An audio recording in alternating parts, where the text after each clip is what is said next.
Welcome to this ABB Enterprise Software presentation on Ireland's I-SEM Electricity Market Outlook.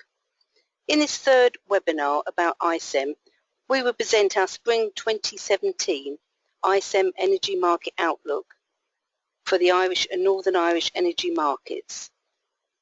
The presentation will last 1 hour with time for questions at the end. If you have any questions during the webinar, please submit them in the Webinar Questions tab in your webinar screen. I will now hand you over to our presenter, Aisha Sabuncu, Principal Consultant and a member of ABB's advisory team. Today's agenda will be first to introduce you our ABB advisory services and the reference cases. I will then talk about the development in the single electricity market, give you a quick overview of the single electricity market and the price developments that in the last year that were happening, some short-term price expectations, and I will talk also about the impact of wind on prices. Finally, I want to invite you to look at the long-term look out, and this using we have forecasted tomorrow's energy scenarios using our reference case as a base case, and I will share some of the results with you. And at the end, hopefully we will have some time for the questions and answers. Today's complex markets make decision-making difficult. Markets are changing, forcing adaptation from the new businesses and then creating extra business risk. There are lots of regulatory requirements, increasing regulatory requirements that limit emissions, incentivizes efficiency, and increases costs. There is much more data that is coming to the system compared to what we had a couple of years ago. Renewables causing transmission congestions and constraints, and transmission system operators as well as wind generators, they have to come up with a better solution to resolve those issues. So there is a lot really that we need to kind of consider when looking at optimizing our system, whether it is our own portfolio or whether if we are looking to different energy markets. So at ABB, we have for the energy market modeling hourly commitment and dispatch model called ProMod that enables us to get all the data into our model, all the updates simultaneously, and produce short-term and long-term price forecasts. We do have as a starting point, obviously, our European data sets, which we've been collecting this information over 15 years. So this is information related to individual units, related to the transmission system, interconnections, fuels, historic and the forecast fuels. That is something that the ABB advisory layers on top of the plant database are historic loads, forecast loads, assumptions on generic build, and also all this information, all this insight that we have learned looking back at the European market is put into model by using bidding strategies. So this all this information is then churned by the tool that does chronological unit commitment and dispatch, and then produces zonal prices, taking into account of interconnected flows. So the flows are scheduled in an economic way, both the volume and the direction. So at the end, we produce this 25-year forecast, energy market outlook for Western Europe, including single electricity market.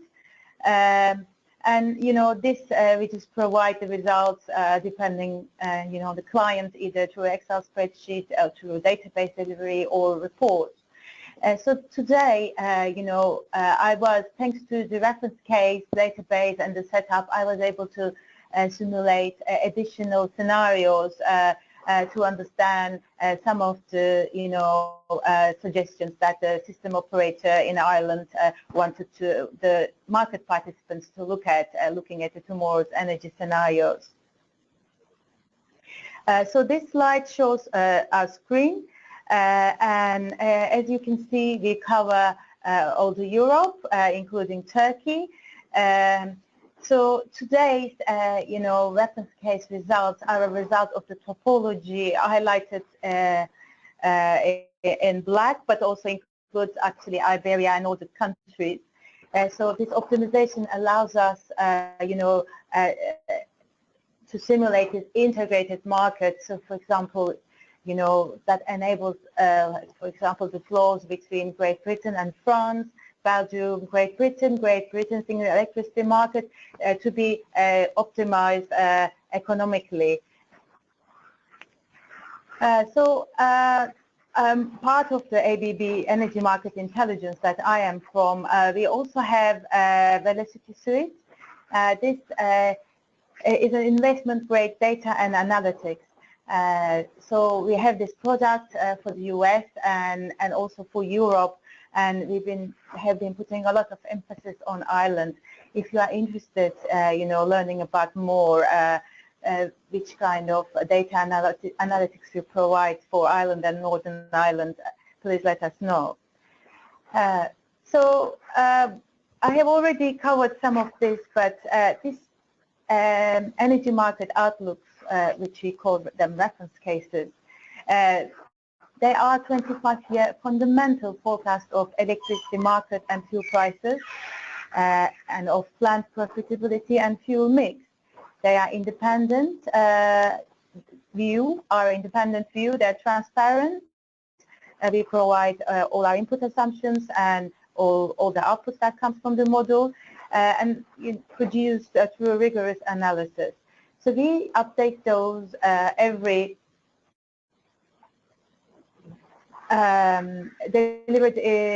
delivered into-depth reports per year.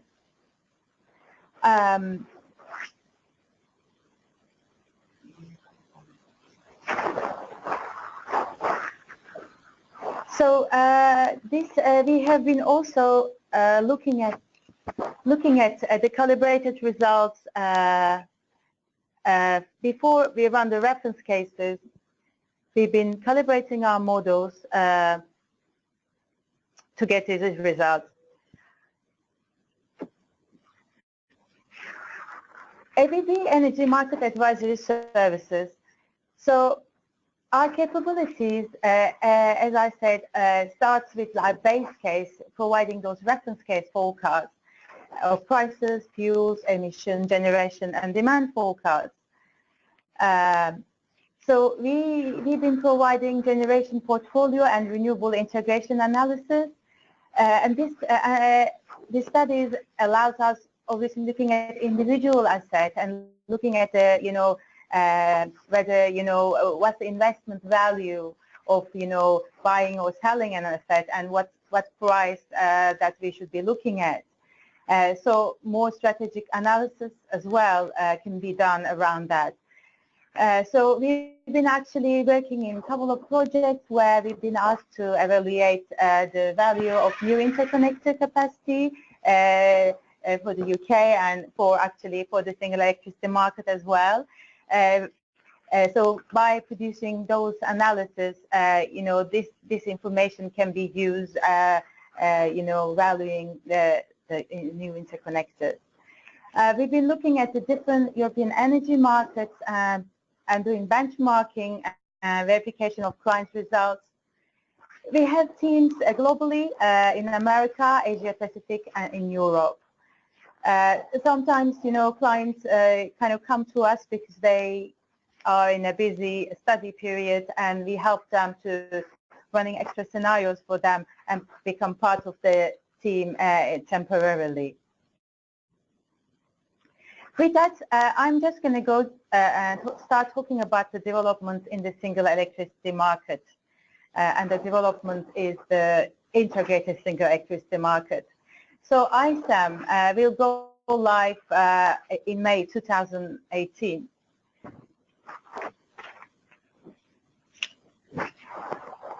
So I-SEM is the new market design that will be compliant with the EU electricity target model and EU state aid rules for capacity market.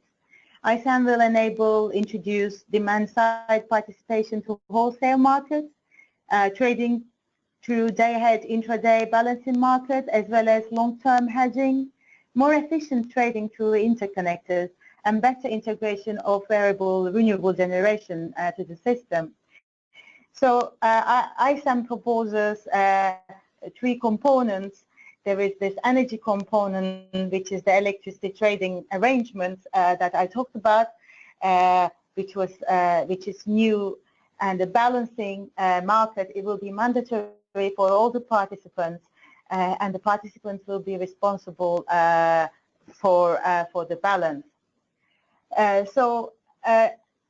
This is the energy market side. Then there is the capacity market side. There is a new capacity mechanism being introduced.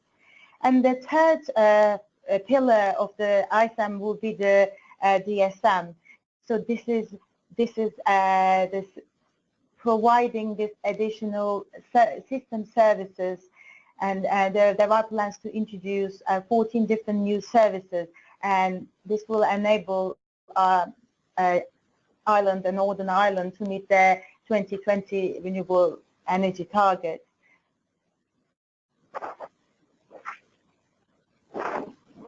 With that, I know that I'm sure everybody is quite familiar with the single electricity market, but I thought I give a very brief overview. I have some graphs here. Currently, the installed capacity is around 14 gigawatts. Just over 6 gigawatts is natural gas. There is 3.6 gigawatts of wind installed, and we have, 1 pump storage unit, over 200 hydro, 200 megawatt hydro, 3 peat plants, and many point kilowatts, the core capacity. So total consumption in 2016 was 36.6 terawatts for all island energy markets, and the peak value was 6.86 gigawatts, and this is the according to 2017-26 EirGrid generation capacity statement.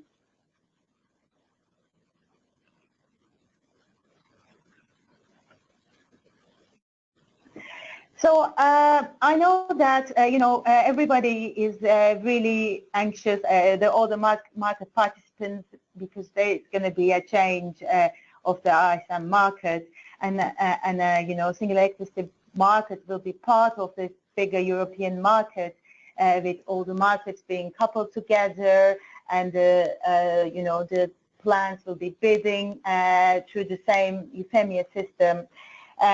So it's there's always this thing, what might happen to to I-SEM prices once single electricity market join this bigger European energy market.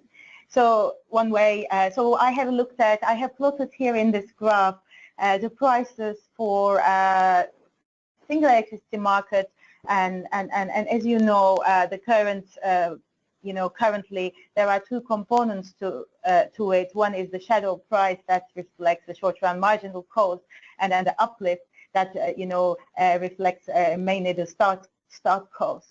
So you can see here in blue is the single electricity market average shadow price, and the orange component is the average uplift, and then that's kind of the two makes up the system marginal price for single electricity market.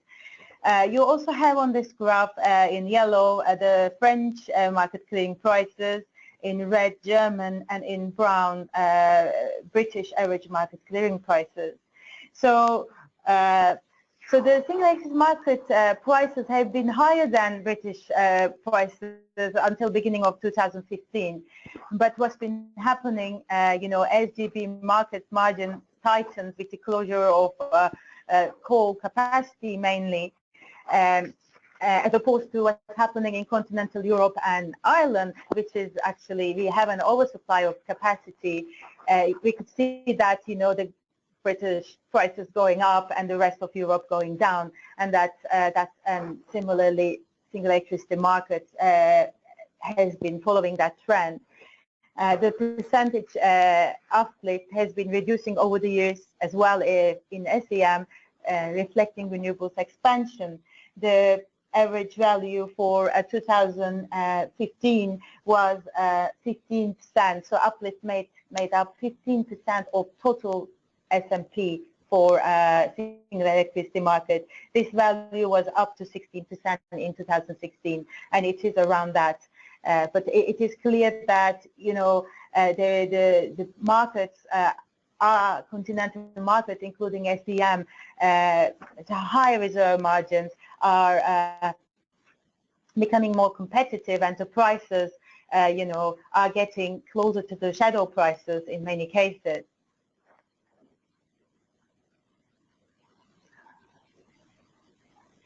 So this is what everybody is kind of thinking, what will happen to the prices in the short term.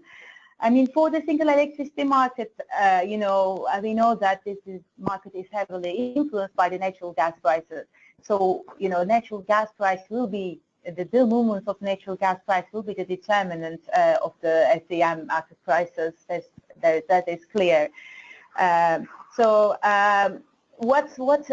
know, what is interesting is when you're actually taking into account of a, you know, a bigger market like SEM and GB and France and Germany all connected together and coupled together, it is possible that we might see more influence of, you know, coal coming from continental Europe through Great Britain to SEM. In our reference case, actually, we do have quite you know, bullish, well, you know, interconnection expansion assumptions, probably conservative if you look at the National Grid website, but, you know, we are assuming, you know, additional 1 gigawatt capacity becoming, you know, available on the interconnector with France in 2021, and additional 1 gigawatt in 2022 and 1.4 gigawatts in 2023. These reflect the projects ElecLink, IFA2, and Sublink. There are also, you know, plans to for the Viking link, the link between UK and Denmark, to be operational in 2023. So this is kind of like when in those graphs, if you look at those graphs show the fuel setting the margin in I-SEM in peak and off-peak hours, and you see the brown in off-peak hours, the brown section that represents the coal is going up, and that is a reflection of, you know, more capacity being available at the. So the other thing obviously is, you know, what is going to happen to this uplift component, and this is something unknown until the market goes live. So what we do as part of reference cases, we provide 3 different views based on different bidding behavior. Our scenario A is very similar to what the shadow price represents. This is a scenario where units bid at the short-run incremental cost of generation. The scenario B in gas-fired units bid at the short-run average cost of generation, and cycling units also bid up to recover their start cost. You could say it's quite similar to uplift as well.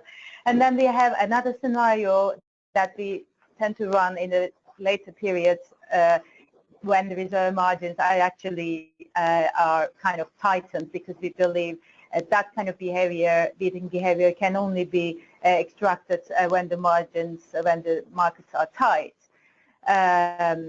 In this scenario, the units also try to recover their fixed operating costs, but not financing at times of higher residual demand.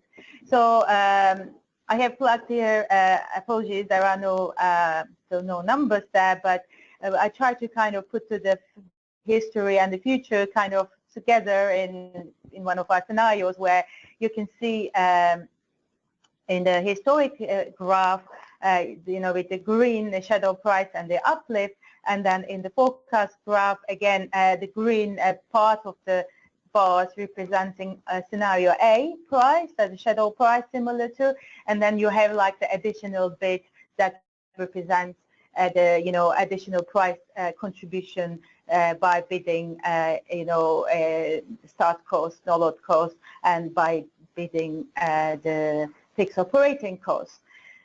So yes, bidding will be important. Natural gas prices will be important. So the next thing maybe we should look at, and it's especially important for Ireland, is to look at the impact of renewables to market prices.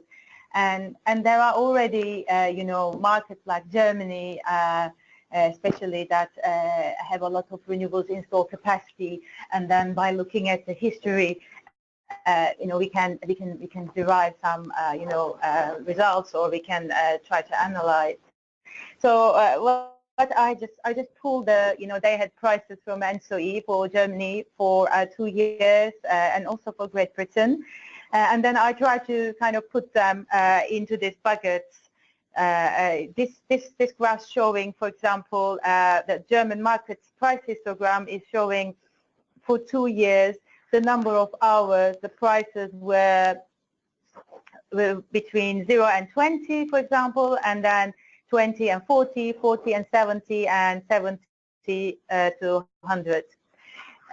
So as you can see, if you compare those bars between 2015 and 2016, you can see that in 2015, for example, in Germany, there were more hours, like it was 25% of the time the price was between 40 and 70. Now this is reduced just over to 10%. Instead, we have more hours in 2016 where the prices are between 20 and 40. So that gives you an indication, obviously, prices are different between these 2 years, maybe to do with the commodity prices as well. But like, there's definitely this, trend in more renewables, PV and solar, especially in Germany, coming online and pushing, conventional generation out of merit, and at the same time, causing cheaper units to set the margin, because now we have at the intersection point where demand and supply intersect, which is a lower point than what we had before. So yes, so with increased renewables capacity, more demand can be met by renewables, lowering the market prices. Renewables or other plants might choose to bid negative in order to stay committed. And having said that, for example, negative price, we haven't really observed that until very recently in Great Britain, but that started to happen. And also there's simply more competition. People are bidding lower bids because they want to actually stay on and get the energy market revenue. So I don't know whether this kind of gives you an answer, but moving into this market, this European-wide market, potentially, will result in higher scarcity bids. I think that's kind of what the market participants are talking about. But it is that potentially it might end up resulting in lower scarcity bids as well. So there is uncertainty there. So with that, maybe just go into the wind in the single electricity market, just like showing that the penetration of wind in the SEM is high, the total installed capacity of 360 megawatts, and that makes up, for example, in 2016, that constituted 20% of total generation. And last December 24th, 10:30 p.m., apparently 2,822 megawatts hour of wind was generated on that single hour, which met 68% of total Irish consumption. So, the penetration can get that high already. So the graphs here show the installed capacity both in Northern Ireland and Ireland, and also have on the right-hand side of my screen the uncurtailed load factors, and these have been averaging to around 30% from 2000 to 2016. So actually, Ireland is a very, Northern Ireland is a very good place to build wind farms. But what happens? What happens? Can we make use of all this wind? And the answer is not, because currently there is this limit called system non-synchronous penetration limit, and it is set to 55. So what this means is that a total non-synchronous generation defined as wind generation and the imports through the interconnector can't exceed 55% of the total system load. And in the hours that this exceeded, the wind is curtailed. So, for example, in the graph on the right represents a couple of things. One of them is the wind generation with the blue bar. The orange one, how much of it has been dispatched down, so curtailed, constrained. The gray line shows the uncurtailed load factors, and then the yellow line shows the percentage of the wind that is curtailed, and the top blue line shows the level of system non-synchronous percentage limit. So the plan is, already, this limit has been increased to 55%, so we can make use of more wind in 2016, but it's going to be increased to 60% this year, 65% in 2018, 70% in 2019, and finally the aim is to have it 75%, so less constrained in 2020. So this is another important point where if so there is more wind, so the system is being kind of reconfigured so that it can have more wind generation, it can use more wind generation, and that requires all the system services that EirGrid has been or the market is going to offer, because you need more fast response reserve, those type of services to be able to deal with the uncertainty from 1 hour to another, considering that percentage of that wind is quite big compared to the total demand. So yes, so the way going forward, it's going to be important, what this SP system non-synchronous percentage limit is, and how much we will be curtailed, because that actually has an impact on the market clearing prices, as well as the load factor of the conventional plant. So having with that, I'm just going to move to the look a bit forward.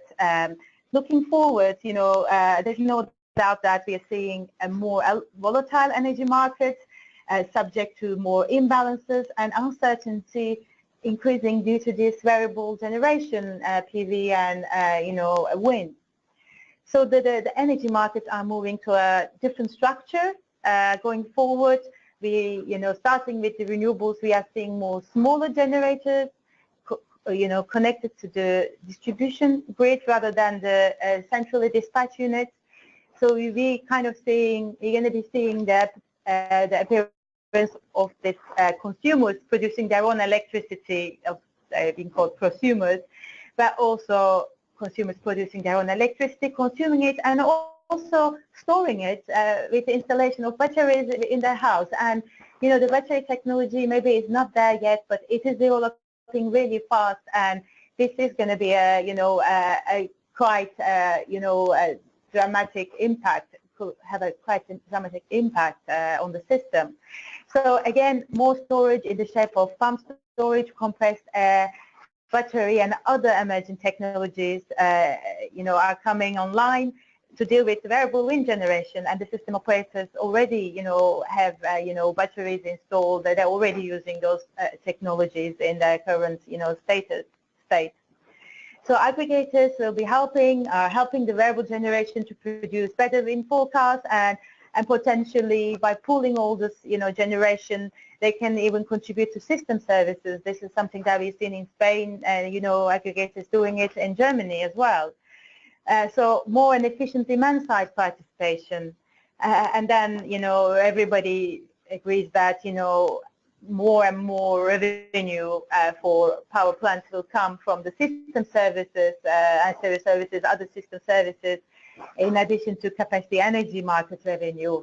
As more renewables come online, prices, energy market prices potentially will go down, and then that missing money has to be coming from other sources. So, what I thought, so we have actually, run our H1 2017 spring reference case for the whole Europe, and that includes Ireland as well. And, the report and the results and everything is available. So what I did on top of that, kind of study, I overlaid this EirGrid tomorrow's energy scenarios that they kind of published for consultation. So this was a report for this consultation, study for consultation, and the consultation recently closed. So, and I have, we don't have the results, but I just like, use those 4 different scenarios and look at the future for Ireland under different scenarios and try to compare how, like, prices and generation by fuel and other things differ from one scenario to another. So, so this study, I've done it for 2020, 2025, 2030, 2040. There are 4 scenarios. The first one is steady evolution, is the one on the left top. Here you can see the red one, and then next to it there's a slow change. So these 2 scenarios is pretty much similar to the current state or business as usual. They have differences in between them. So slow change is actually represents an economy that is, experiencing a slow growth. That means that only, the mature renewable technologies will be developed. Whereas the steady evolution, there is a steady growth, so you can see more and more of new technologies emerging. So on the other side of the spectrum, scenario spectrum, we have the low carbon living scenario 2 and consumer action scenario 4. And in these scenarios, the economy is assumed strong, and therefore, new renewable technologies come online. In the consumer action, you see much more demand side management because they actually, really care about the energy markets, and they become, the electricity consumers become enthusiastic about limiting their energy and generate their own energy. So, I mean, I'm sure. I mean, I really don't want to spend a lot of time going through this slide here. This is just summarizing different assumptions under different scenarios. And as you can see, if you look at the demand forecast, if you just have a quick look at a couple of them, you can see, the kind of orange and yellow presents kind of the bit where the economy is growing, so the consumption is higher, and the other 2 you can see is a very slow growth.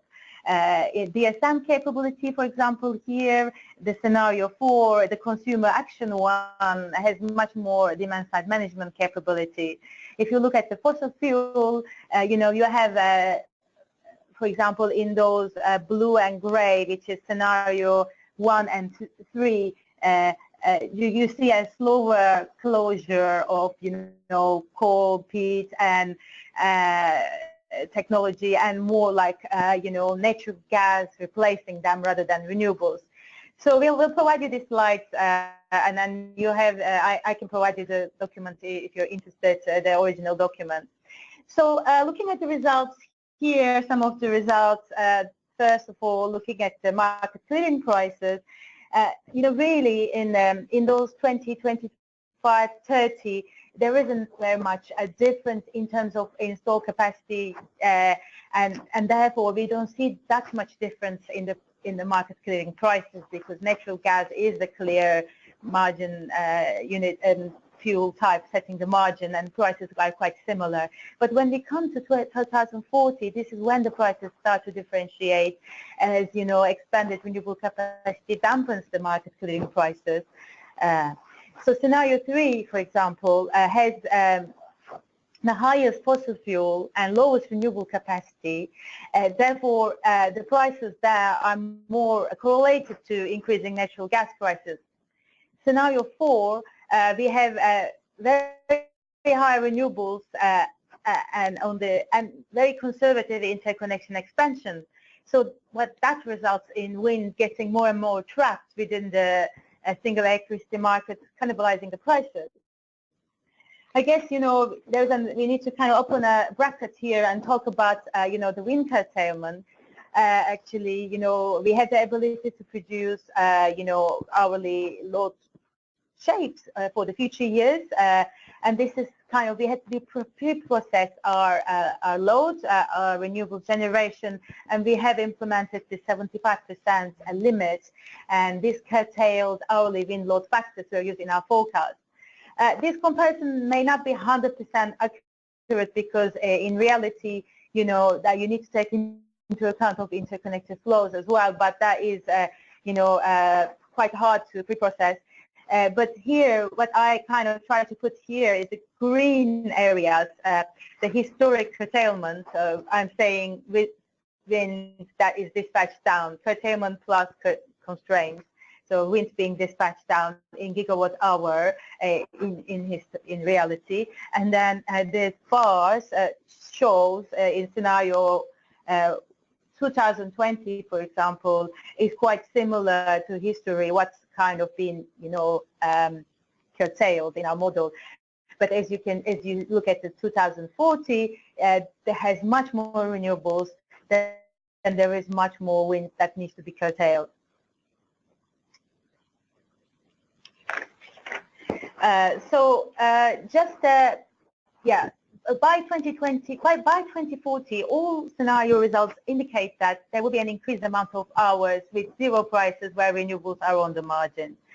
So, and that's I think true for all the European countries that we are looking at, and including SCM.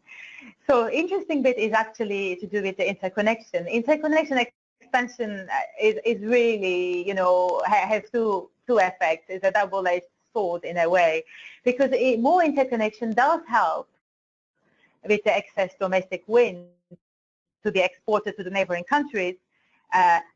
If you couldn't do that, there would be a price collapse in your native energy market. So that is good. But at the same time, if we are looking at coupled energy markets, it is possible that you could get coupled with Great Britain, for example, which is also expected to have a lot of renewables, and as you could get this GB wind unit setting the margin in the single electricity market. So so that is kind of you have these two effects continuously happening in our simulations. So it is important that the interconnection benefits can be seen when you actually interconnect two countries, two energy markets that are slightly different resource mix. They are at the different stages of the renewables penetration, or they're not that geographically impacted by the same weather condition. Because if there is wind in both countries, that interconnection is not going to really help. So I had this slide just like showing high level what the generation by fuel type. As you can see, scenario 1 and 3 on top, there is much more coal, natural gas, as opposed to in the other scenarios, there is more renewables. So these are the results, the numbers in there are in gigawatt hour. So I thought it would be interesting to look at the role of storage plants, batteries. So basically, storage plants, batteries are able to use cheap electricity to pump or charge and generate or discharge when the prices are high. They can be turned on off very quickly, switch from pumping to generating more quickly as well. And we already know that, pump storage stations are used by system operators, and already a lot of, like this smaller battery capacity is used by system operator. So I have here a graph where I have extracted the results from scenario 4, which has the highest installed batteries. So this is scenario 4, 2040, 2024 to 31st of March. So I extracted on weekly data, and as you can see here, when the prices are low, you can see, so what you see on the right-hand side are the prices, market clearing prices. On the left-hand side, you have the generation or pumping, and this value can be positive. So if it's positive, it's generation. If it's negative, it's pumping or discharging. And you can see when the prices are low here, the model shows that these batteries are actually generating. And when the prices are high, sorry, I said it the other way around. When the prices are low, so this is used, these hours are used to charge the batteries or pump the water into our reservoir, and the opposite, where when the prices are high, this is the perfect opportunity to actually sell the power, through generating or through discharging. And then this is actually a continuation of that, where I just compared scenario 2 and scenario 4, because one of the scenarios had this additional pump storage, big pump storage capacity, and you can see here the yellow one, the blue line represents the market clearing prices for a week in scenario 2, and which has the additional pump storage, and the yellow line represents scenario 4. And these two scenarios are quite comparable in other assumptions, so therefore I chose these two. As you can see, the blue line is actually smoother than the yellow line, and in the background with those orange and gray bars, you can see the pump storage generating pumping, and you can see, that is actually smoothens out. And obviously there are some other differences, and probably the price difference cannot be explained solely by that one pump storage station, but this was just an example. And Ireland and Northern Ireland seem to be the place to try to build these new projects. You have proven mature technologies being suggested from Thai Electric, the compressed air storage. You have the Marek storage one from Organic Power, 1.5 gigawatts of pump storage. Another pump storage project being talked about is the Donegal Store project. But also you have new technologies like AES Kilroot battery storage is a 10 megawatt line battery. You have project battery, Mitsubishi, and you have this road using flywheels and battery technology.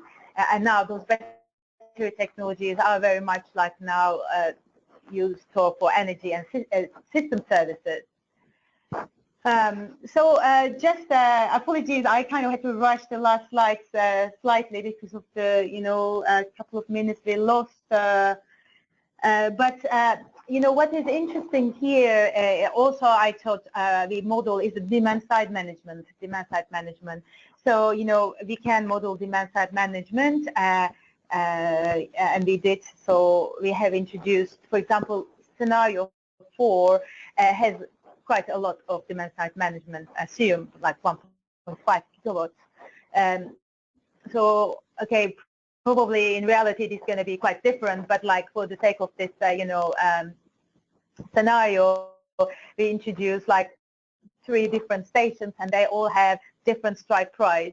So, like this first DSM unit will be activated when the prices go over 45%. The second one will be activated when they go over 65%, and the third one will be activated when it will be 75%. So this DSM unit behave like demand reduction. So for example, you can see on the graph an area where it's completely empty. So that means this DSM, none of the DSM units are generating. This is the area where actually the market clearing prices are zero. So what you have here is, the orange line represents the orange bits. So this orange, so the line here represents the market clearing prices, and the orange areas represent the DSM units, and the pink one, it's always on. So that's the one that strikes when the price is more or less on, when it's 45. So when the prices goes under 45, you can see this, it's not generating.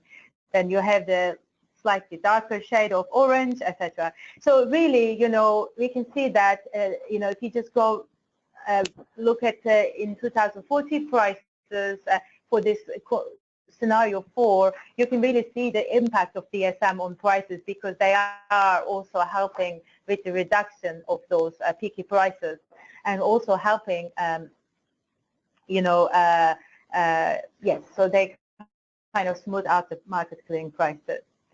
Then the next thing, and the last thing here, I kind of run out of time, but was to look at the CCGT load factors. And again, because we are not changing our resource mix that much, 2025, the load factors quite similar in all scenarios, though there is a bit of difference in the kind of business as usual scenarios as opposed to kind of new technology, new renewable scenarios. But by 2040, you see a dramatic impact of renewables as CCGT load factors drop, and and capacity markets are essential to keep the existing flexible conversionable capacity, because there's no way this plant's going to be built just based on energy market forecast, and we are expecting all plants to actually provide system services, ancillary services, and nowadays talking about inertia services to the system. So with that, I came to the end of my presentation. I just want to kind of just point out that this reference case report is available. If you're interested in the tomorrow's energy scenarios, you can also call us about that study. We provide the report, data sets, or the results in Excel spreadsheet. And also, ABB has been very active in the whole, integrated SEM market readiness with our market communication and settlement tool. We are leading the way, providing, help to the market participants. And we actually have a workshop on the 6th of June in Dublin. Please contact us if you are interested in joining us on that day. Well, we kind of run out of time. We had a couple of questions, and we will get back to the participants. Thank you for asking questions, and thank you for listening. Today I was your speaker. My name is Ayşe Sabuncu, and then you have my colleague Laura's contact details there. Please contact her if you have any questions, comments, and we very much, thank you for your patience sitting through this webcast through the technical difficulties. Thank you very much.